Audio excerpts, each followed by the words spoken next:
এখন কিছু বলার প্রয়োজন নেই, আগে বিয়ে হোক, তারপর না হয় জানিও। মন ভার হলো শান্তার। আফসোস করে বললেন, ছেলেদের বিয়ে নিয়ে কত স্বপ্ন ছিল আমার, কিন্তু সেই স্বপ্ন স্বপ্নই রয়ে গেল।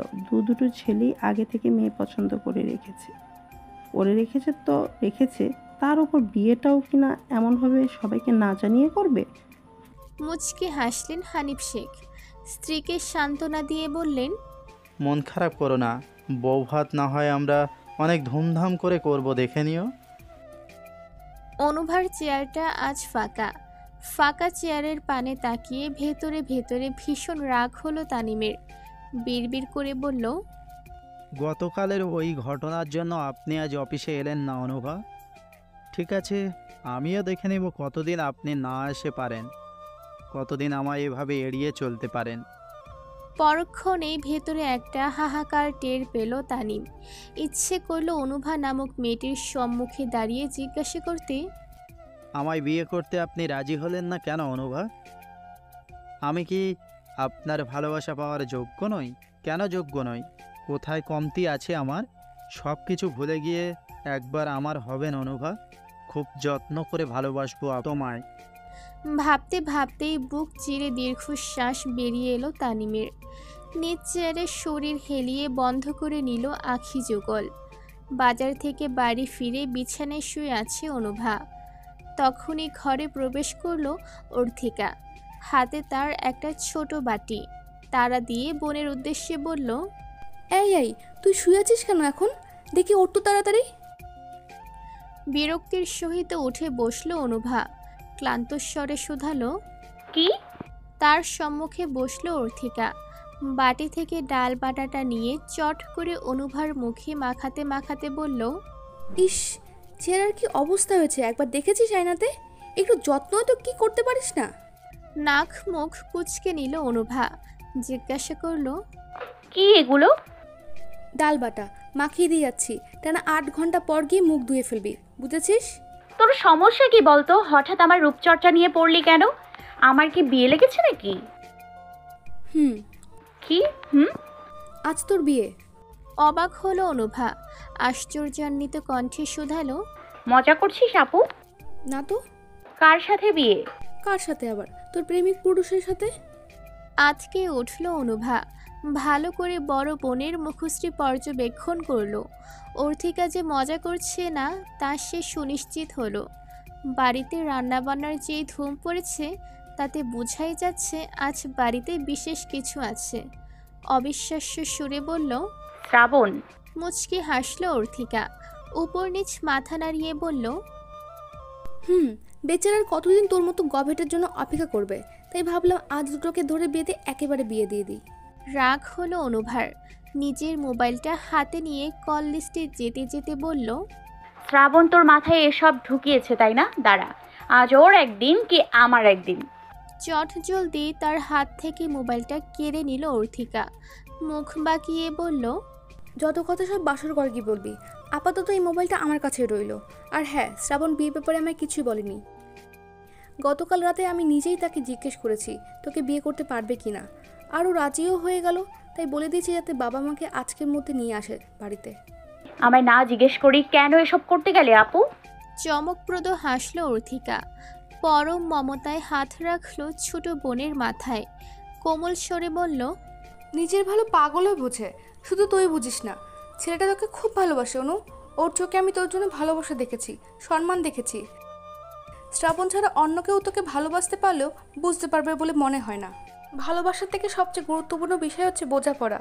তাই অমন একটা মানুষকে কখনোই দূরে ঠেলে দিতে নেই, বরং পরম আবেশে তাকে আগলে রাখতে হয়।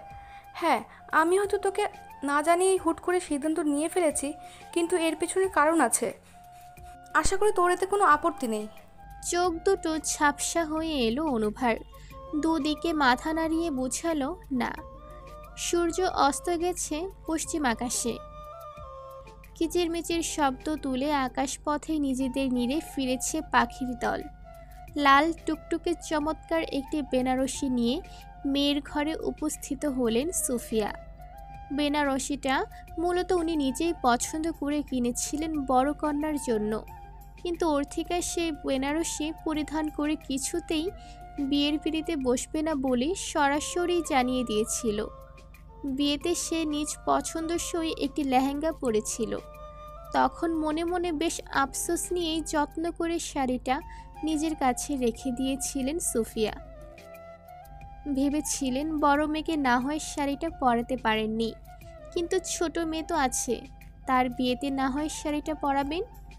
বিছানায় হতাশ হয়ে বসে আছে অনুভা। মাকে দেখতেই সে নড়ে চড়ে উঠল। সুফিয়া হাস্যোজ্জ্বল মুখে বিছানায় এসে বসলেন মেয়ের সম্মুখে। শাড়িটা তুলে ধরে বললেন, আমার অনেক ইচ্ছে ছিল এই শাড়িটা পরে আমার মেয়ে তার নতুন জীবনের উদ্দেশ্যে পাড়ি জমাবে, কিন্তু অর্থে তো এটা পড়লই না। তাই ভেবেছিলাম তোর বিয়ের সময় না হয় তোকেই পড়াবো, কিন্তু বিয়ে করব না বলে তুইও যা শুরু করেছিলি আমি তো ভেবেই নিয়েছিলাম যে আমার স্বপ্নটা হয়তো আর পূরণই হবে না। এই অসম্পূর্ণ ইচ্ছে নিয়ে হয়তো আমাকে মরে যেতে হবে। যাক, অবশেষে মেয়ের বিয়ে হচ্ছে, তা পরবি এই শাড়িটা? আজ অনেক দিন বাদে মায়ের সেই কোমল গলাটা শুনতে পেল অনুভা। চোখের কোটরে জমল অশ্রু, ওপর নিচ মাথা নাড়ালো। তৎক্ষণাৎ সুফিয়ার অধরে ফুটে উঠল হাসির রেখা। আজ অনেক দিন বাদে ভদ্র মহিলার মলিন মুখখানায় হাসির দেখা মিলল, যা দু চোখ ভরে দেখে নিল অনুভা। এই ছোট্ট একটা কারণে মা হাসল ভেবেই বিস্মিত হলো। সুফিয়া আবদারের সুরে বললেন, আমি পরিয়ে দেই? অনুভা জড়ানো গলায় উত্তর দিল। দাও। আশানুরূপ উত্তর পেয়ে পুলকিত হয়ে উঠল সুফিয়ার মন।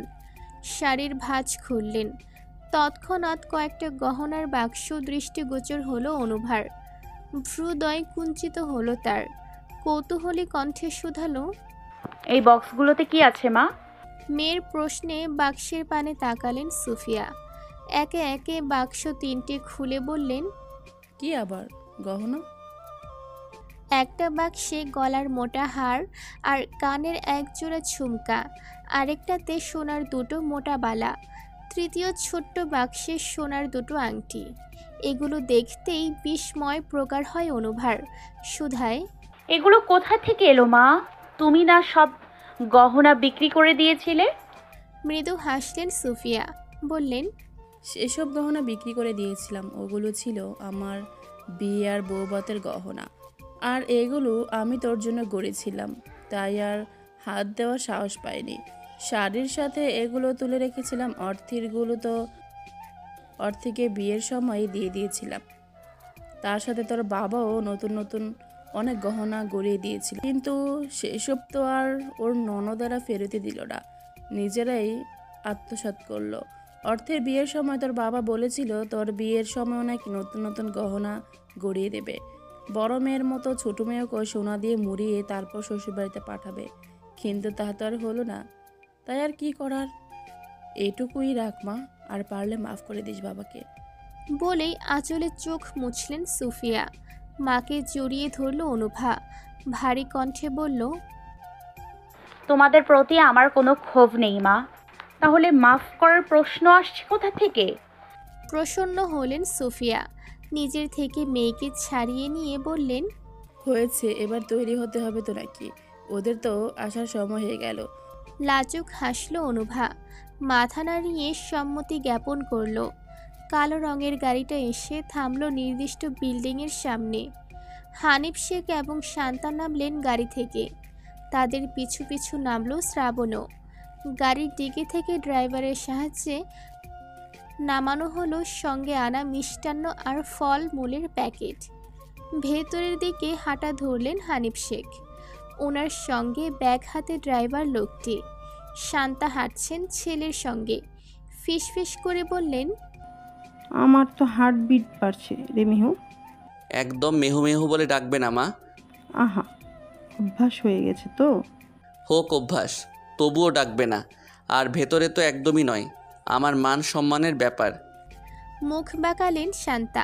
বললেন, মান সম্মান? তোর আবার মান সম্মান আছে?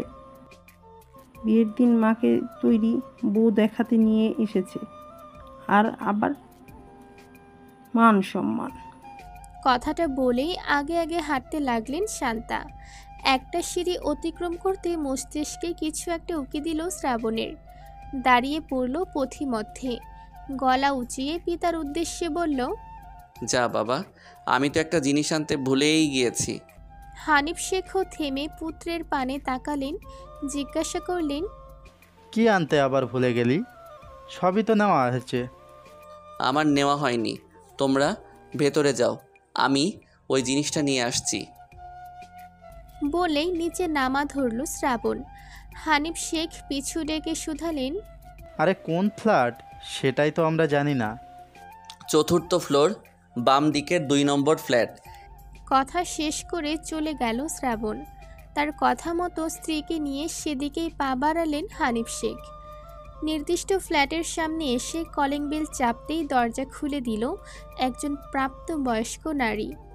হানিফ শেখ সৌজন্য হেসে বললেন, আমরা শ্রাবণের বাবা মা।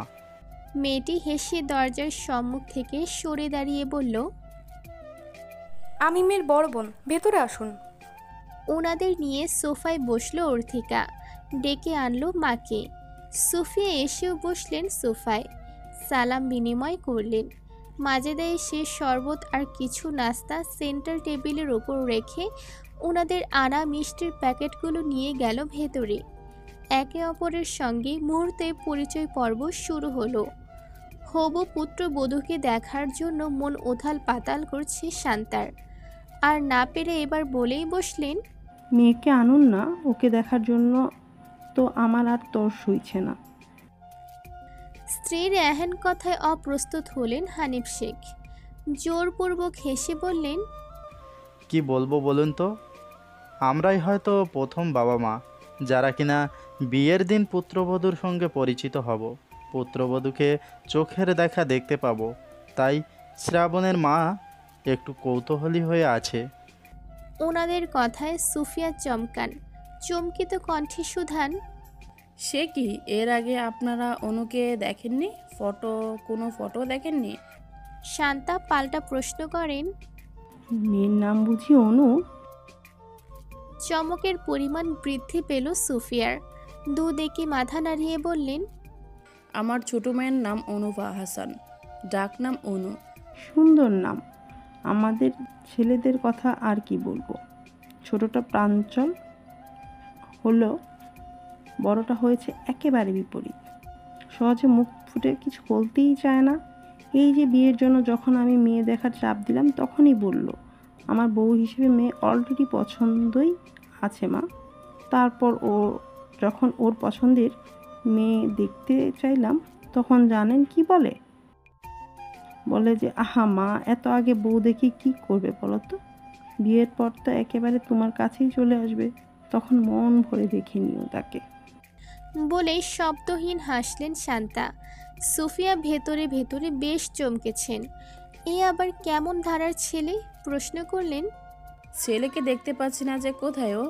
হানিফ শেখ উত্তরে বললেন, ও এসেছে, কি যেন আনতে ভুলে গেছে, সেটাই আনতে গিয়েছে, চলে আসবে। শান্তা এবার অশান্ত কণ্ঠে বললেন, আপা, মেয়েকে নিয়ে আসুন না। তখনই ড্রয়িং রুমে অনুভাকে নিয়ে হাজির হলো অর্থিকা। এনে বসালো সোফার এক স্থানে। হাতের তালু পায়ের পাতা এতক্ষণে ঘেমে গেছে অনুভার। ভেতরে বয়ে যাচ্ছে ঝড়। কি অদ্ভুত অনুভূতি। জড়সড় হয়ে বসে রইল চুপচাপ। শান্তা একদৃষ্টে তার পানে তাকিয়ে থেকে একটু এগিয়ে গিয়ে বসল। থুতু নিতে ধরে মুখ উঁচু করে আনমনে বলে উঠল, মাশাআল্লাহ, কি স্নিগ্ধ। এই কথাটাই যেন ছিল অনুভার অস্বস্তি বাড়িয়ে দেওয়ার জন্য যথেষ্ট। লজ্জায় নুয়ে গেল সে। ফর্সা মুখশ্রীতে ছড়িয়ে গেল রক্তিম আভা। তাও চোখে পড়ল শান্তার। প্রসন্ন হেসে বললেন, আমার ছেলের পছন্দ আছে বলতে হবে। বড় ভ্যানিটি ব্যাগ থেকে দুটো মোটা সোনার বালা বের করলেন শান্তা।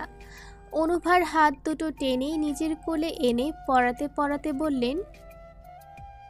বাঘ রুদ্ধের ন্যায় বসে রইল অনুভা। লজ্জায় মরে যেতে ইচ্ছে করছে তার। মনে মনে অজস্র গালি দিচ্ছে শ্রাবণ নামক অসহ্য পুরুষটিকে। তার এমন পাগলামির কারণেই তো আজ অনুভাকে এমন বিপাকে পড়তে হলো। নিজের কাজ সেরে এসে উপস্থিত হলো শ্রাবণ। দরজা খোলাই ছিল। ভেতরে প্রবেশ করে নির্দিষ্ট মানুষের দিকে দৃষ্টি যেতেই ভেতরটা হাহাকার করে উঠল তার। লাল টুকটুকে শাড়ি পরে হিত এক রমণী বসে আছে মায়ের পাশে। রমণীর এই রূপের সঙ্গে অপরিচিত প্রেমিক পুরুষটি। এত বছরের পরিচয় এবং গোপন প্রণয়ে এই প্রথম মেয়েটির এমন রূপ দু চোখ ভরে দেখিয়ে নিল শ্রাবণ। পুত্রকে দৃষ্টিগোচর হলো হানিফ শেখের। উৎফুল্ল কণ্ঠে বললেন, এই তো শ্রাবণ এসে গেছে, দেখি এদিকে আয়। পিতার কণ্ঠস্বর ধ্যান ভাঙল শ্রাবণের। সুফিয়াকে সালাম জানিয়ে বসে পড়ল পিতার পাশে। ছেলেটাকে চিনতে তেমন অসুবিধে হলো না সুফিয়ার। কামরুল হাসান যেদিন মারা গেলেন সেদিনই তো এই ছেলেকে দেখেছিলেন উনি।